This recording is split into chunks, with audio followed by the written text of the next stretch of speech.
mesdames et messieurs les représentants des organisations internationales, des chambres partenaires, distingués invités en vos titres et qualités respectives, bonjour.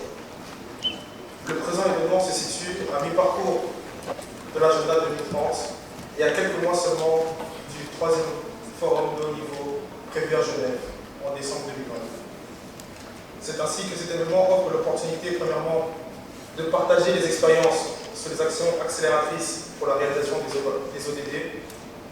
Deuxièmement, de formuler ensemble des propositions pour relever les défis de la mise en œuvre des partenariats en vue de l'atteinte des ODD. Enfin, il permet également de mobiliser les parties prenantes pour le sommet de haut niveau à Genève. Pour atteindre ces objectifs, cette réunion se découlera sur 2 thématiques. La première thématique, nous discuterons des actions accélératrices en faveur des ODD. La deuxième thématique nous permettra d'explorer ensemble les différents mécanismes de mobilisation de ressources et des partenariats en faveur de l'atteinte des objectifs de développement durable. Elles comprennent également des présentations qui se suivront d'une séance de discussion entre les panélistes et les participants. Et enfin, nous aurons notre coprésidente de la Suisse qui nous donnera un bref aperçu des prochaines étapes en perspective de la grande réunion à Genève en décembre 2021. Excellence, Monsieur le Ministre d'État, si vous me le permettez, je voudrais laisser la parole à Madame Bunju, représentante permanente adjointe de la République de Corée, pour son discours.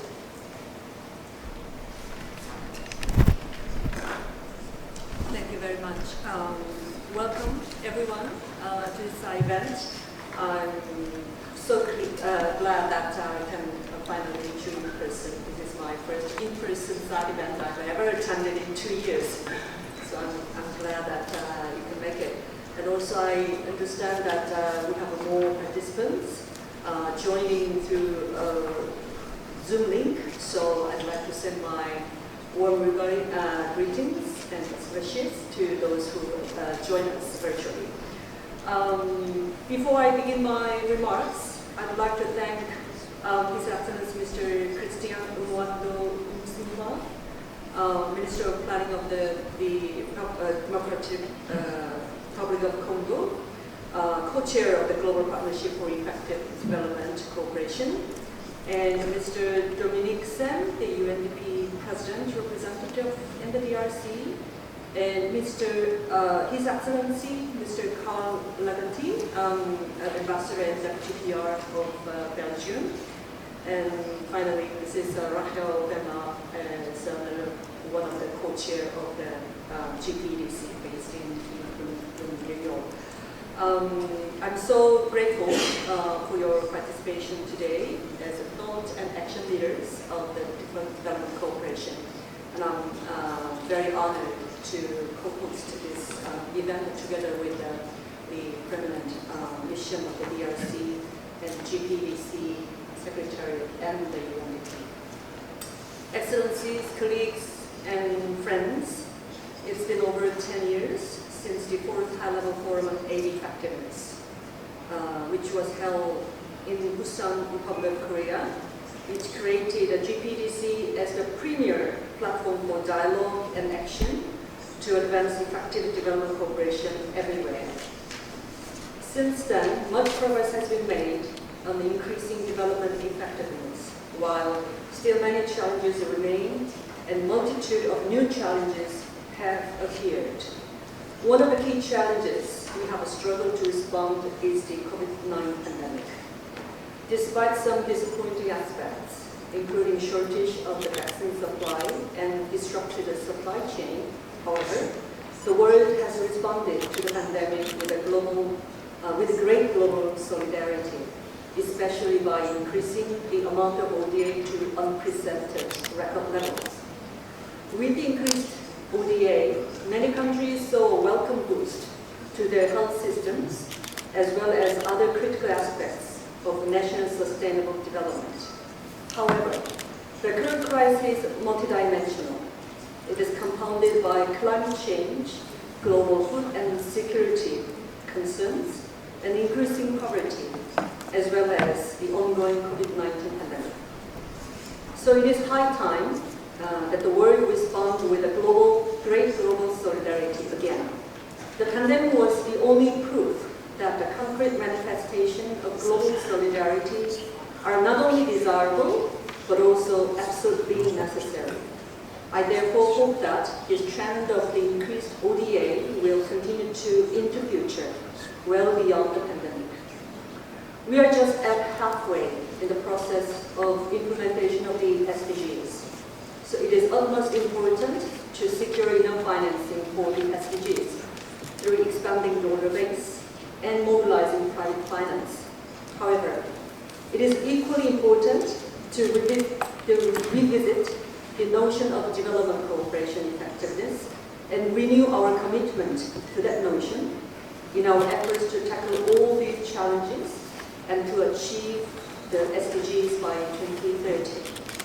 So with the many challenges persisting, new challenges emerging, and sufficient financing not always guaranteed, we must strive to make continuous progress on making development cooperation more effective, efficient, and impactful.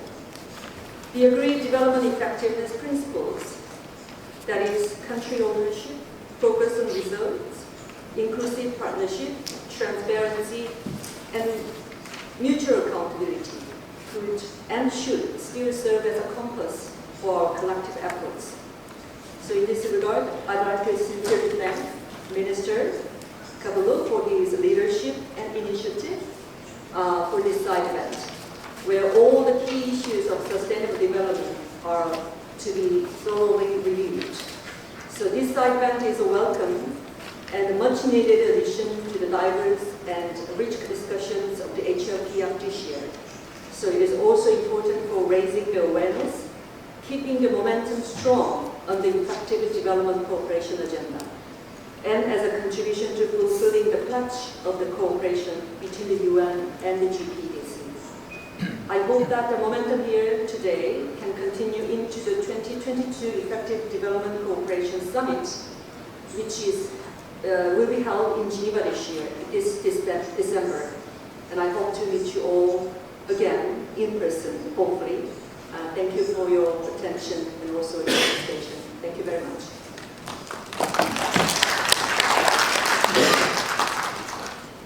Merci beaucoup, madame. À présent, je souhaiterais inviter madame Evelyne Bamba, conseillère régionale et team leader du cluster Afrique de l'Ouest et Afrique centrale du programme de développement des Nations Unies, qui va nous dire un mot spécial au nom de M. Dominique Sam, représentant résident du PNUD en RDC, qui malheureusement n'a pas pu être avec nous aujourd'hui. Merci. Excellence, Monsieur le Ministre d'État, Ministre du Plan de la République démocratique du Congo. Excellence, Mesdames et Messieurs les ministres, Madame la représentante permanente de la République de Corée, Madame représentante de l'État fédéral de Suisse, Monsieur le représentant permanent adjoint de la République de Belgique de la Belgique auprès des Nations Unies, Monsieur le représentant permanent adjoint de la République de Corée auprès des Nations Unies, Mesdames et Messieurs les experts, Mesdames et Messieurs, chers collègues, distingués invités, je suis honorée de prendre la parole à l'occasion de ce forum politique de haut niveau consacré au partage d'expériences sur l'accélération de la mise en œuvre des objectifs de développement durable, ODD, dans un contexte marqué par la fragilité et la pandémie du Covid-19. De prime abord, je voudrais remercier leurs excellences, les représentants permanents de la République de Corée et de la Belgique auprès des Nations Unies, ainsi que tous les experts et partenaires qui ont contribué à la matérialisation de cette rencontre de haut niveau.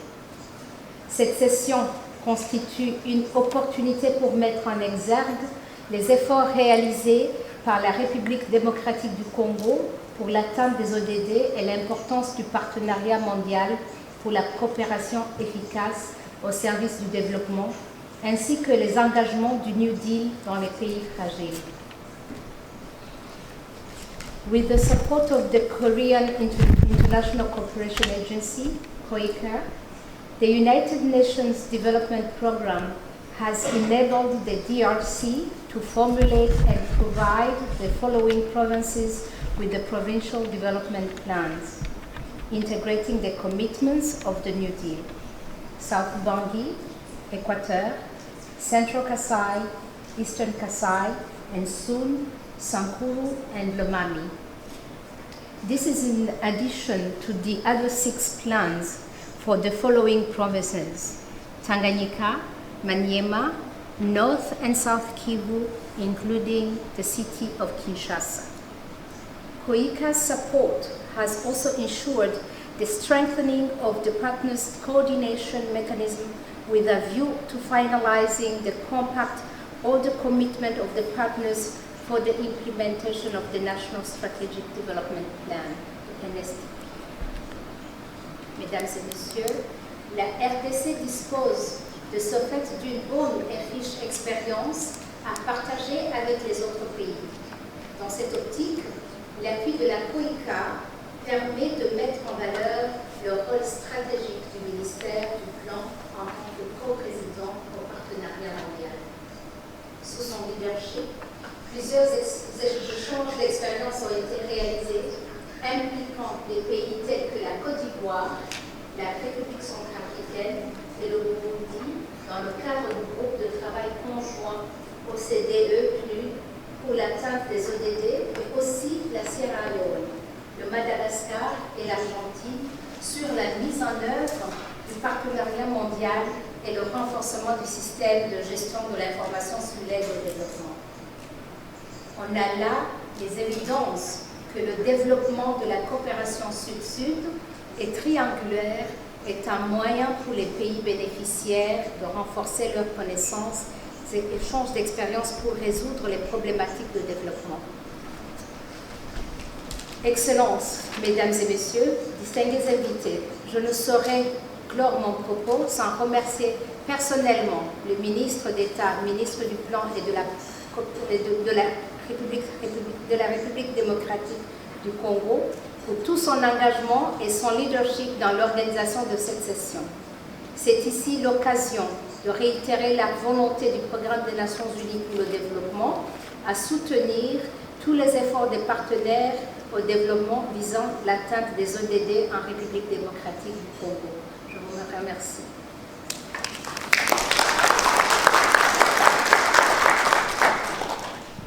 Well, thank you very much, Edwin. Since you delivered the speech in English and French at the same time, I might try to match your skills. Je voudrais à présent inviter Son Excellence M. Karl Lagati, représentant permanent adjoint de la Belgique auprès des Nations Unies, pour prononcer son discours.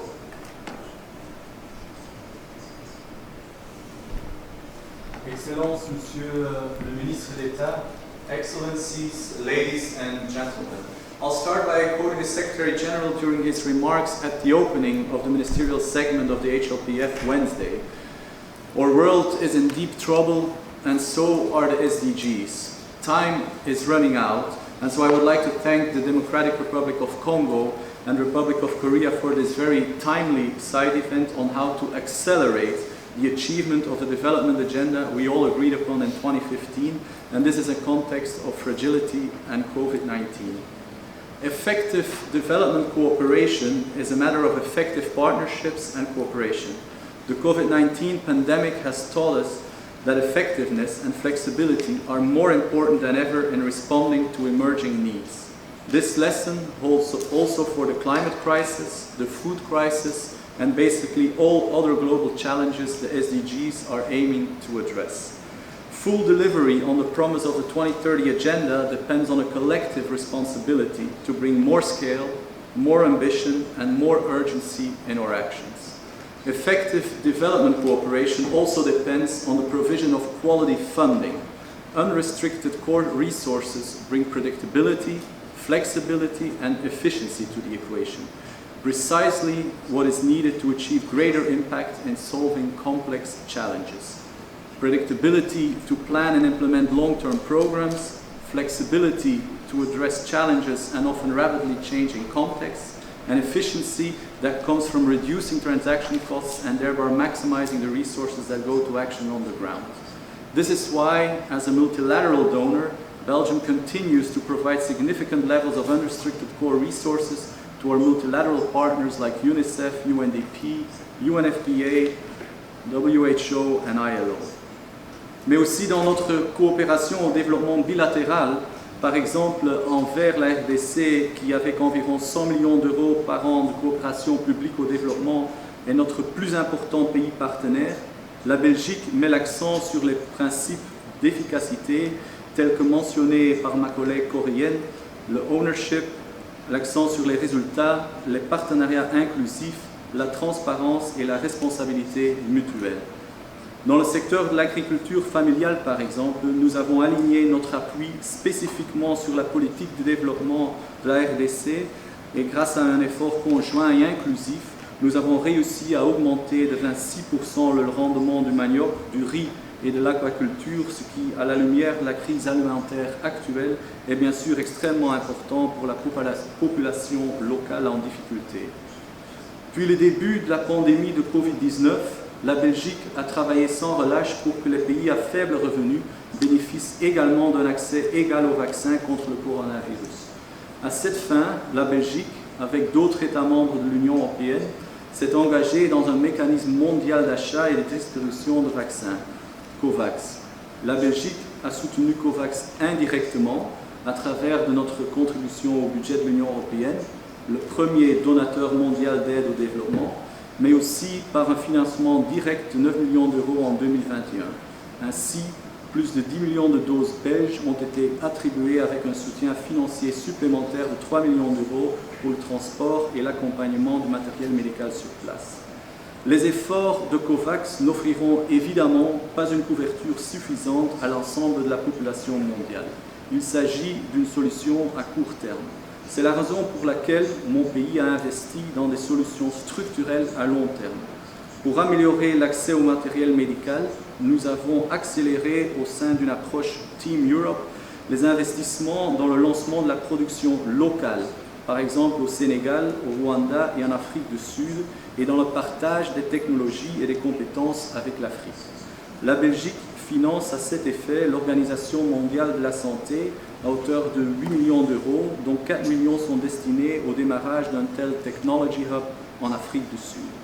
To conclude, I would like to come back to the SG's remarks at the opening of the ministerial segment of the high-level political forum. Our world is indeed in deep trouble, but there is still hope.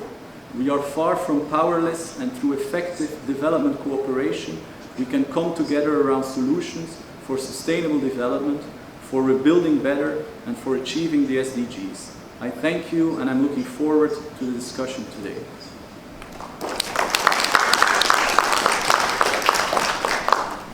Merci beaucoup. D'accord. Avec votre Excellence, je souhaiterais vous inviter à prononcer quelques mots afin d'ouvrir cette session. Merci. Excellences, Mesdames et Messieurs, Madame, Messieurs les coprésidents du partenariat mondial, ici représentés, Madame la représentante du PNUD, Monsieur le représentant de la Belgique, Madame la représentante de la Corée du Sud, Monsieur l'ambassadeur de la République démocratique du Congo, distingués participants à vos titres et qualités respectifs. Permettez-moi de souhaiter à chacun de vous la bienvenue dans cette session et vous remercier d'avoir aménagé votre temps en vue de prendre part à ces travaux malgré vos agendas très chargés. Distingués participants en vos titres et qualités respectifs. Nos réflexions de ce jour ont pour thème accélérer la réalisation des objectifs de développement durable par une coopération efficace dans un contexte de fragilité et de Covid-19, progrès à réaliser et défis à relever.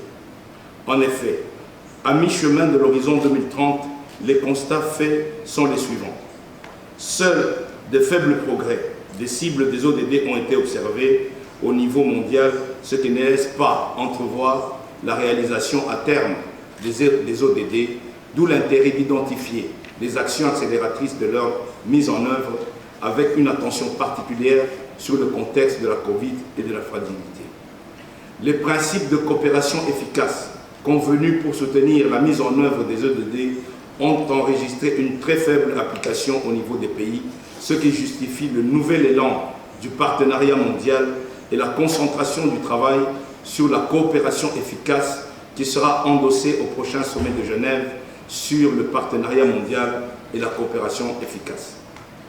La tenue de cette rencontre en marge du forum politique de haut niveau sur le développement durable permettra d'une part de partager les expériences sur les actions accélératrices pour la réalisation des ODD et d'autre part de mobiliser les parties prenantes sur la route vers le sommet de haut niveau de Genève sur l'efficacité de l'aide dans le cadre du partenariat mondial qui se tiendra du 12 au 14 décembre prochain.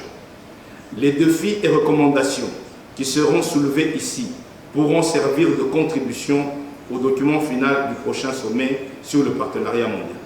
En effet, il est entendu que dans ce contexte de crise, la relance de la coopération au développement peut accélérer l'atteinte des ODD pourvu que soient confrontés les obstacles à l'efficacité de l'aide, relever les défis climatiques et trouver des financements innovants. C'est dans cet esprit que la République démocratique du Congo, en sa qualité de coprésident du partenariat mondial pour une coopération efficace au service du développement, et la République du Corée, membre du partenariat mondial, appuyé par le programme des Nations Unies pour le développement, lance un appel pour la mobilisation des parties prenantes pour la préparation de cette rencontre d'une importance capitale. La présente session s'inscrit dans ce registre avec les attentes suivantes. Identifier les défis et les solutions pour atteindre les ODD en lien avec la pandémie à Covid-19 et les conflits régionaux. Identifier les défis liés au partenariat pour une efficacité permettant l'accélération des atteintes des ODD en perspective de la 3e réunion de haut niveau du partenariat mondial. Tirer les leçons sur les meilleures pratiques pour accélérer l'atteinte des ODD et la mise en œuvre d'un partenariat efficace au service du développement. Sur ce, je souhaite des échanges fructueux à tous et je vous remercie.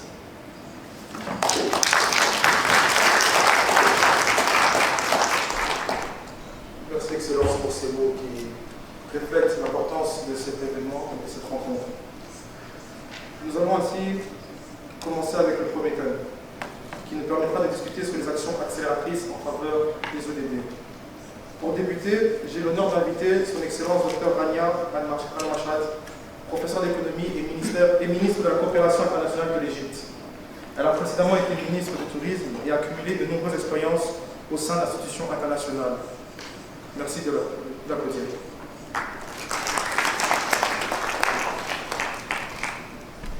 Thank you very much. It's an honor with all of you here today. I wish I was there physically. I'll be on the premise next Monday for the ECOSOC high-level segment. So greetings to everyone. I think there's a presentation that was sent. I'm not sure if it will be shown on the screen.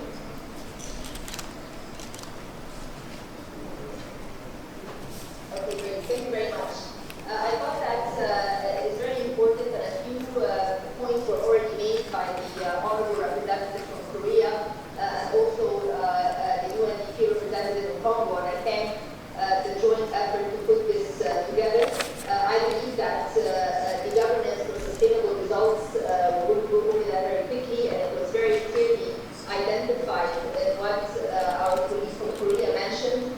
We translated that internally into principles of economic diplomacy on our side, and we implemented those during 2020, the year of the pandemic, and I'll speak very briefly about those.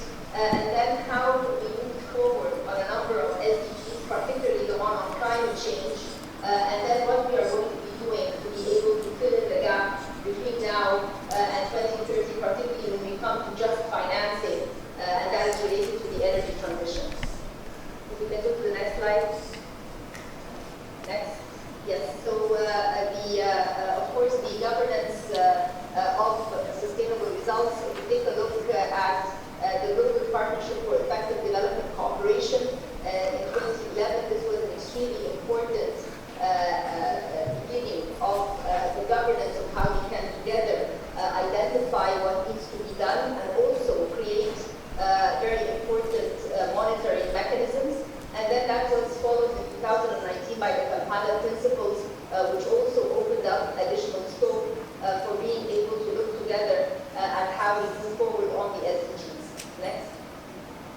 These were the 4 principles mentioned by our colleague from Korea, country ownership, and let me emphasize that the spirit of multilateralism and collective action, it is very important that the specificities of countries are not ignored, and that's why a key principle is the alignment of development partners' interventions with countries' national development agendas, and this is becoming more prominent today and becoming more urgent as there is the need for complementarity, and if we can say no time to waste in pushing national agendas which are in line with global goals. Focusing on results is very important to have results frameworks, monitoring and evaluation, and that's why at the UN every year we come together to be able to take a look at the voluntary reports related to the SDGs and many other mechanisms. Inclusive partnerships is the third one, and that is engaging with the private sector and civil society. And as we are talking about filling in the gaps for the SDGs, the role of the private sector, the role of partnerships with philanthropy become even more a case in point, and that's why inclusive partnerships are very much needed today and need to be a focus in our discussions.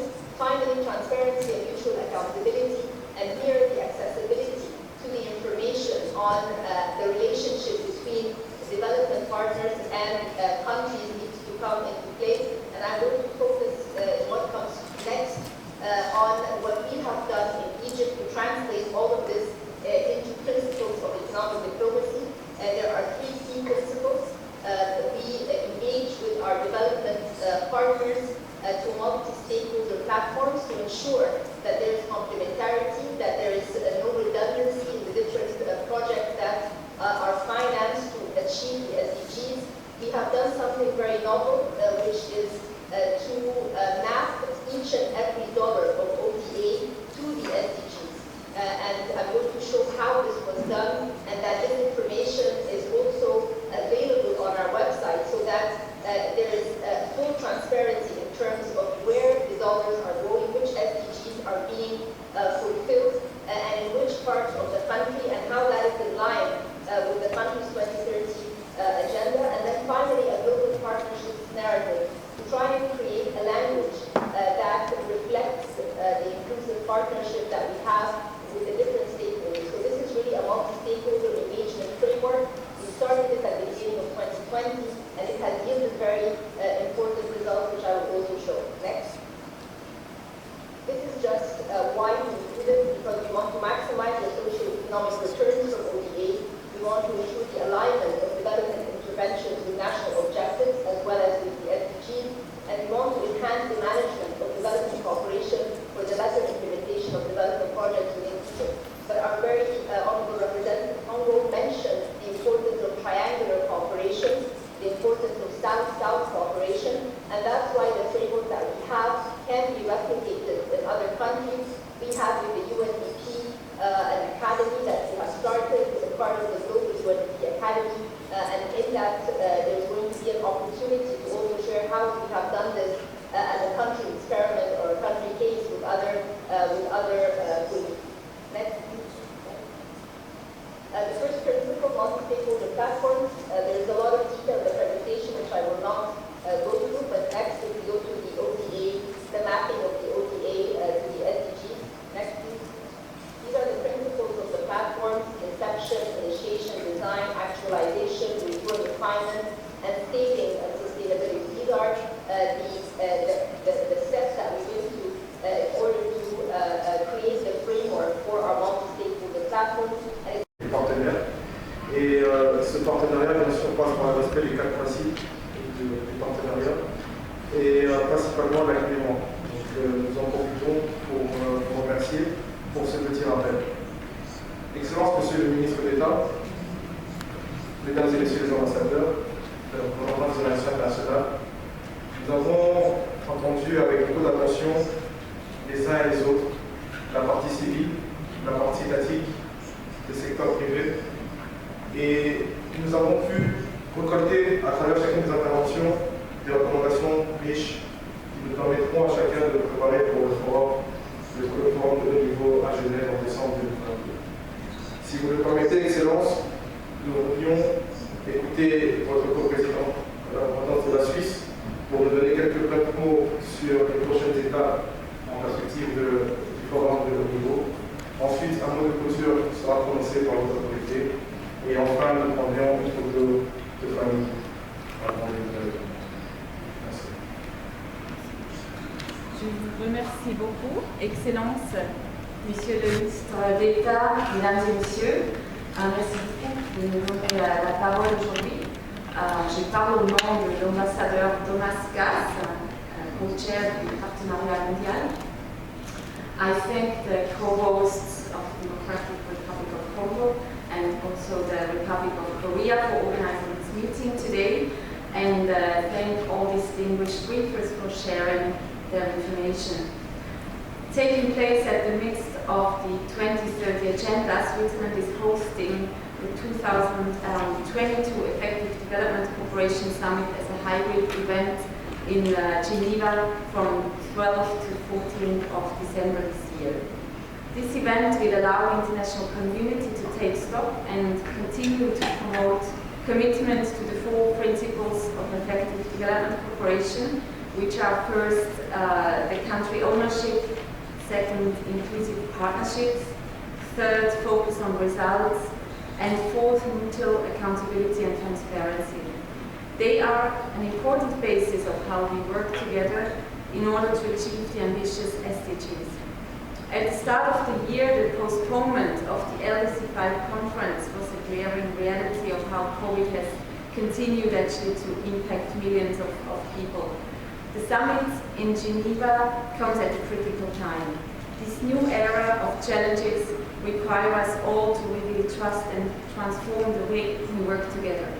Time and time again, partners bring evidence that show how the how of development cooperation matters actually more than ever. The summit will bring together governments, bilateral, multilateral development partners, civil society organizations, private sector, philanthropies, and others to take stock of international efforts to make development cooperation more effective. National and local governments and CSOs play a crucial role in putting together the principles of effectiveness into action and delivering on country priorities and progressing on the sustainable development goals. An important outcome of the summit is a political declaration in which all actors recommit to implementing the 4 principles, which with the focus on strengthening cooperation among actors at local level and intensifying processes and dialogue with all actors in the countries.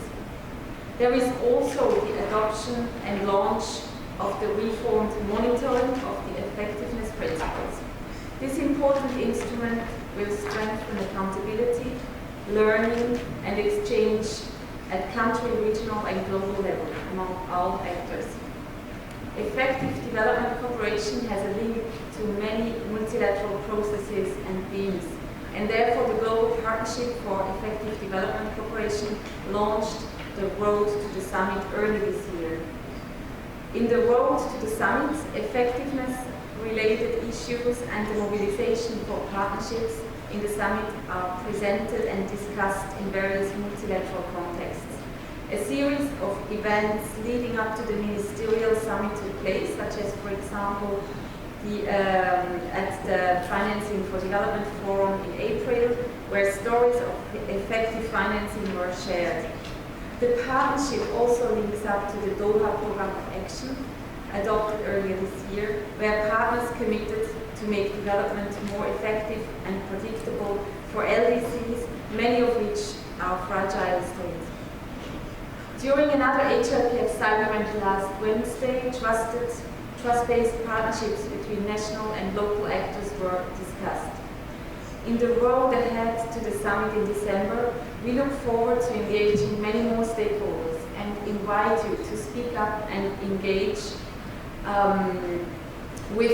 with us during key events such as the upcoming UNGA, the Global Meeting of Development Cooperation Providers, the World Bank IMF meetings, or the COP27, and many more. The Swiss, as the host of the summit, has sent invitations for the summit in December, and the registration process is underway. If you have lessons to share on effective multi-stakeholder partnerships and exciting solutions to showcase, we urge you to get in touch with the Secretariat of the GPDC to see how you can actually participate in this summit. Thank you very much.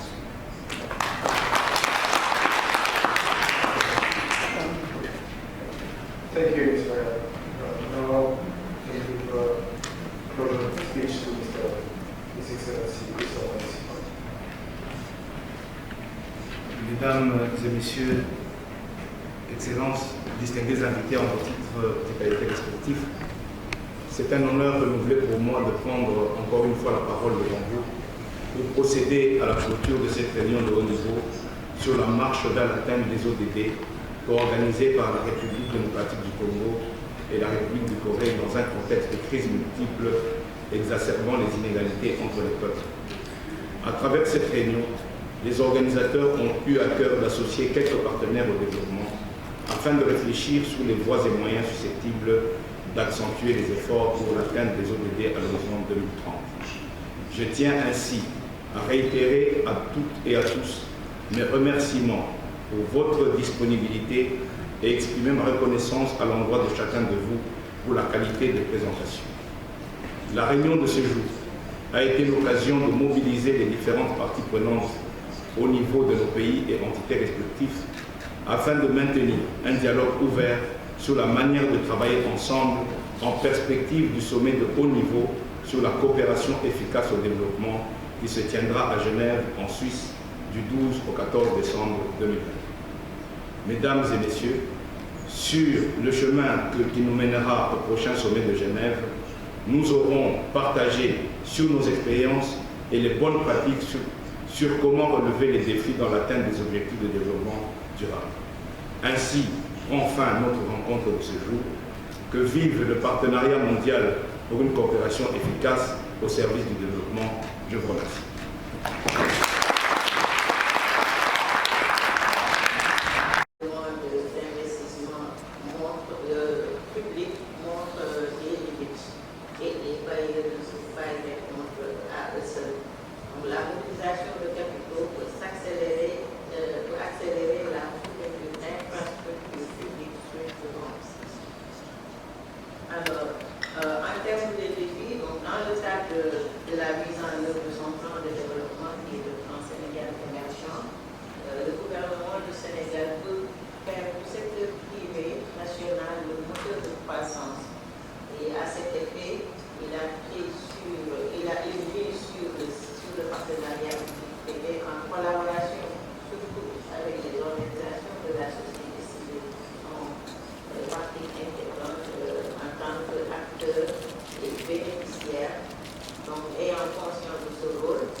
Le gouvernement a mis en place un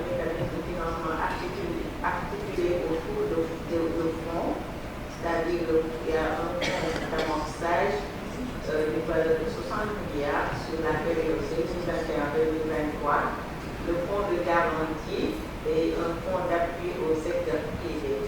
À titre d'exemple, nous avons comme PPP au niveau du Sénégal la construction et l'exploitation du réseau de distribution d'électricité dans les zones rurales à hauteur de 71% qui est relié au réseau principal, 29% d'origine voltaïque, l'autoroute à péage et la construction de l'aéroport de l'Est. Je vous remercie.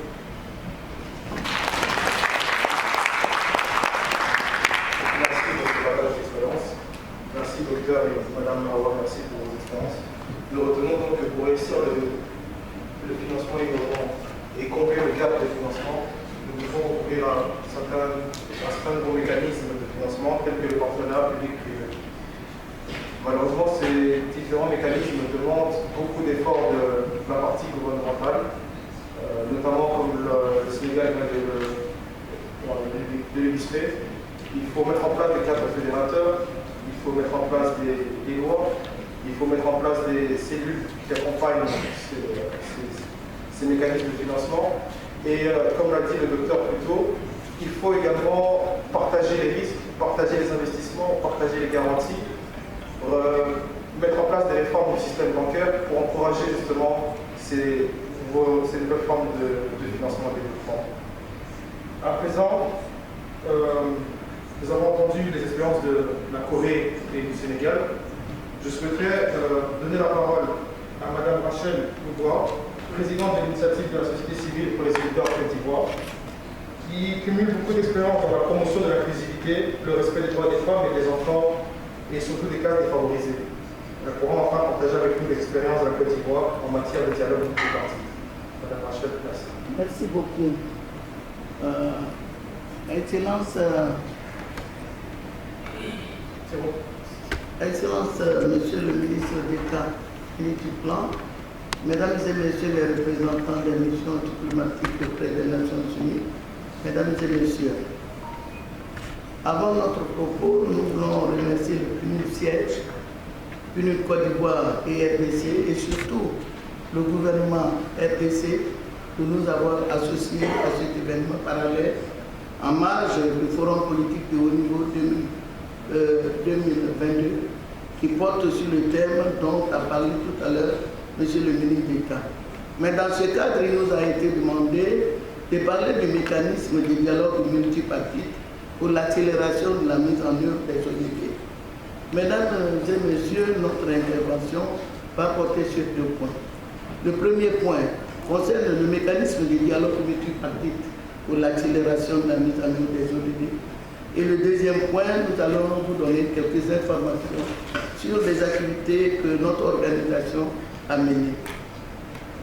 Parlons, s'agissant du mécanisme de dialogue multipartite pour l'accélération de la mise en œuvre des ODD, nous voulons dire que notre organisation est la résultante de la collaboration d'acteurs des OEC avec le gouvernement, les partenaires techniques et financiers PTF, les autorités locales, le secteur privé et les communautés. Et cela date de la période où on élaborait les documents de stratégie de la réduction des pauvretés et la période où on a aussi élaboré les OMD.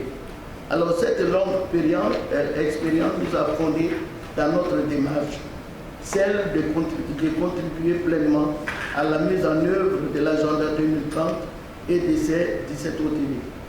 Nous allons aborder cette thématique sur deux angles. Le premier point concerne le plan national de développement, le PND, et le deuxième point, le RNV. Alors le plan national de développement, je ne parle pas des autres plans, je pouvais en parler, mais on n'a pas le temps. Mais nous allons parler de 2021-2025, alignés sur les ODD. À ce niveau, notre organisation a pris part aux différentes étapes de son élaboration et de sa validation à travers son implication par le ministère du Plan dans la task force qui a été mise en place. Donc nous avons participé à toutes les étapes. Nous sommes entièrement partie prenante. À cette occasion, nous avons en tout cas porter les préoccupations des OSC, mais surtout des communautés à la base. Parce que nous, notre mission, nous sommes en contact avec les communautés à la base. Donc, si on veut bien voir, nous sommes leur porte-parole. Alors, le deuxième point concerne le rapport national volontaire. Disons que le PNUD a facilité la participation de notre organisation depuis l'adoption de l'agenda 2030 et de ces 17 ODD. Donc, à partir de ce moment-là, concernant la première participation de notre pays pour le forum politique de 2019, notre organisation a fait des consultations indépendantes des consultations du gouvernement. Mais ces résultats ont été intégrés dans le rapport national. Il y a eu une réunion qui a regroupé toutes les parties prenantes et c'est à cette occasion que nous avons présenté nos résultats et ils ont été intégrés dans ce rapport. Mais concernant le rapport 2022, la démarche a été différente. Ben, cela est dû certainement au fait qu'il n'y avait pas de ressources pour nous accompagner directement. Nous aurions voulu qu'on nous accompagne pour que nous ayons, mais nous avons été associés à tout le processus d'élaboration du rapport national volontaire de notre pays avec toutes les parties prenantes. Mais notre souhait, c'est de faire un rapport indépendant dont les résultats sont présentés et connus et qui sont intégrés dans le rapport national. Mais ça a été ainsi, on le concède et nous sommes là aujourd'hui. Mais même aujourd'hui, nous sommes venus, nous avons participé aux différents travaux jusqu'à la présentation du rapport de notre pays. Alors, concernant le point 2. Merci. Ok. Merci. Merci.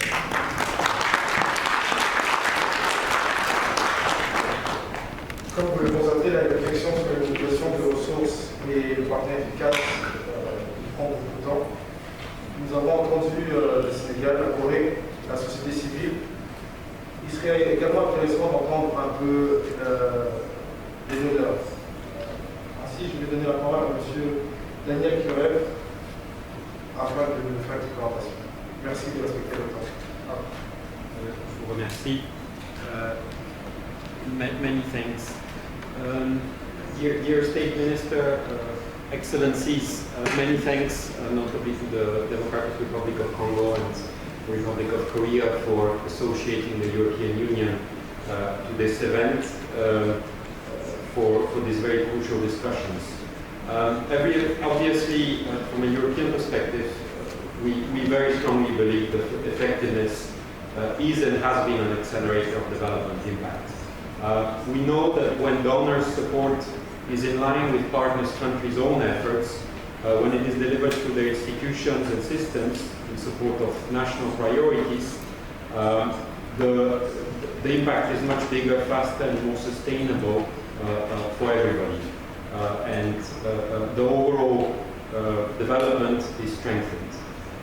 This is particularly crucial in the current context where funding is obviously an issue in the post-COVID context, but also following the Russian aggression on Ukraine and its consequences, and where poverty, inequality is unfortunately on the increase, and the sustainable development goals are overall jeopardized. So for the EU, the effectiveness principles have always been focal and central to our efforts and practice since the Paris Declaration. This has been seen in the modalities in which we operate, and most notably in our budget support, because as you probably know, the European Union is the biggest grantor of budget support in terms of grants. It represents over 40% of our national cooperation programs in over 95 countries, making at present for an overall portfolio of about 12 billion euros. Dollars these days as well, because we've just reached parity. This support is fully aligned with partner countries' own development priorities and is implemented through their systems and institutions. And I think this is, of course, very important. But yet, I mean, we should not be complacent, and we see that the overall tendency is unfortunately towards increase in terms of volumes of ODA that are channeled through state budgets, and probably the world situation at present, fragility, crisis, inequality, explain part of it. But part of it is of course explained by the very fact that the nature of development has evolved with time. We are no longer in times where ODA is the only and main source of financing. It is actually a very minor source of financing. And I think we collectively need to adapt to that reality. We certainly from the European Union are trying to integrate this together with our member states in the way we operate. And I would say we're trying to do it in four trends. First of all, we really try to pursue a partnership approach. I think that's why, you've asked for the voice of the donor, but I think we really want to be seen as the voice of the partner and the partners. And in the spirit of a partnership of equals, and a partnership which is between governments, ourselves, but also the many stakeholders that we've also heard today, ranging from civil society, private sector, and so forth. That means that our focus is really on sound, good governance.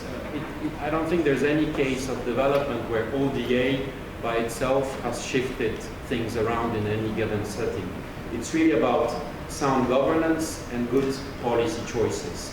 So we, in our new, let's say, I would say financial cycle, have really increased the focus on countries rather than big, let's say, global thematic discussions to ensure a real quality dialogue with partners on the ground and therefore determine the way ahead.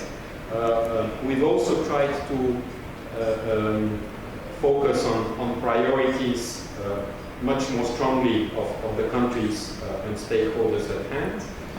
And we've tried to focus, of course, on mobilizing some of the other sources of financing out there, ranging from private sector, from domestic revenue mobilization in partnership, for instance, with the UN and international financial institutions, where technical assistance in this respect is absolutely key. Second, we are really trying to work on a much bigger scale and on a much bigger focus. I think the time where we do, at least for us, things in homeopathic doses is over. We cannot spread thin and at the end claim absolutely no impact. And that is what partially has explained something that you have seen and the Deputy Permanent Representative of Belgium already mentioned, which is the emergence of this Team Europe concept, where we really try to work together with all our member states, all our financial institutions, ranging from the European Investment Bank to the national development banks of the member states, to come on a scale and really choose the topics we want to work with partners in any given setting, so that we can transform and accompany that specific area in the country. And that can range from renewables transformation, digital, to vaccine manufacturing, as the Belgian Deputy Permanent Representative had mentioned. And we have on that basis defined already 150 Team Europe initiatives worldwide that are basically our new modus operandi collectively as Europe, and that I think allow to have the necessary scale to be much more transformational for everything, for everybody. And this Team Europe initiatives and Team Europe approach is also what underpins our, let's say, overarching umbrella ambition to put the 2030 agenda back on track, which is our global gateway initiative. Third link to that, and kind of links to what my colleague on the left has mentioned, we are really focused on trying to mobilize private finance resources. So in this new cycle, we really work much stronger on guarantees, blending, and the kind of instruments that can de-risk private finance and therefore mobilize the massive financing needed. And finally, we are much more focused on the coherence between the internal and external work of the European Union that we think is absolutely crucial when it comes to trade, when it comes to regulation, in bringing positive impact to countries. Therefore, we look forward to the conference in Geneva in December. It is absolutely crucial to take stock at this moment in time, and we notably look forward to the new global monitoring system to be launched, which we think can be a very useful tool should it be used right and by all of us. So count on us in December. Many thanks.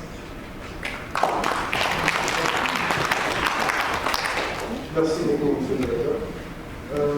Merci aussi pour nous avoir allowed you guys to join us for the picture. Je vous invite tous à nous rejoindre pour une photo de famille que nous allons prendre. Oh, désolé, avant de partir, on voudrait conclure sur une vidéo d'une minute qu'on devait lancer.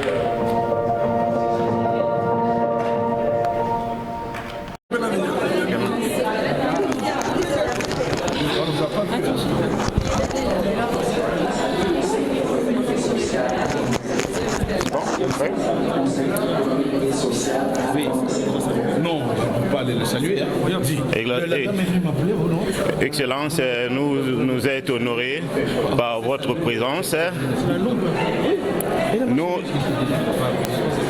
Nous c'est Mbondaya Congo. Excellence, nous c'est Mbondaya Congo Télévision. Nous sommes ici à New York. On a été honorés par votre présence et la réunion a été très bien. Votre speech, tout le monde a apprécié. Qu'est-ce que vous pouvez rassurer les Congolais, nos frères qui nous suivent à ce moment? Et nous pouvons espérer quelque chose avec tout ce que vous venez de faire ici, parce que votre déplacement a été vraiment honoré ici. Bon, il faut dire qu'aujourd'hui, c'était d'abord le déplacement pour la réunion de haut niveau sur les objectifs de développement durable, qui sont les objectifs qui sont suivis à travers le monde entier pour voir si on évolue sur le plan de l'eau, de l'électricité, de la santé, du climat, de l'habitat, de manière à ce qu'on voit si les pays progressent effectivement. Nous avons exposé le cas de notre pays, qui est les éléments qui stoppent le bon développement de la République démocratique du Congo, notamment la guerre qui nous a imposée à l'Est, parce qu'on ne parle pas que de la guerre en Ukraine, mais nous avons une guerre qui nous empêche d'avancer. Les ressources que nous pouvions disponibiliser pour faire le travail de développement sont dépensées dans la guerre. Deuxième chose, nous avons exposé que nous avons maintenant un plan de développement local de 145 territoires où nous avons orienté notre système de développement vers le milieu rural. Mais les ressources restent insuffisantes, bien que des efforts énormes ont été faits par le gouvernement actuel pour augmenter les recettes. Nous avons augmenté les recettes de plus de 60%. Et donc, c'était d'abord sensibiliser les Nations Unies sur le rôle du Congo en tant qu'opportunité sur le climat et les défis que le Congo doit relever pour aller de l'avant.